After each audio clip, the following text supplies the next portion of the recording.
আসসালামু আলাইকুম। শেয়ার করছি আমার সারাদিনের খাবার দাবার। সকালে নাস্তায় খেয়েছিলাম 2টো রুটি, মানে আমি এত রুটি খেতে পারি না। 2টো রুটি খেয়েছিলাম গরুর মাংস দিয়ে। দেন 2টো রুটি খেয়ে তারপরে 11টা সাড়ে 11টার দিকে খেয়েছিলাম পানি ফল। পানি ফলটা আসলে এতটা ভালো লাগে নাই, এভারেজ আর কি, মানে এতটাও ভালো লাগে না। দেন তারপরে দুপুরে খেয়েছিলাম হচ্ছে গিয়ে পাঁচ শাক দিয়ে ভাত। অনেক ভালোই লাগছে, মানে অল্প নিয়েছি, এত ভালো লাগে না আর কি।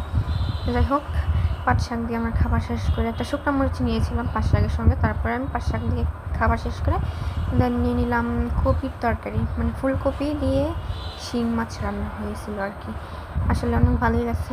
শিং মাছ দিয়ে যে কোনো তরকারি ভালো লাগে, এতটাও খারাপ লাগে না, মানে দেশি শিং মাছ। অনেক মজা হয়েছিল তরকারিটা।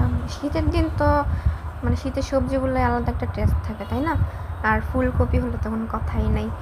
দেন ফুলকপি দিয়ে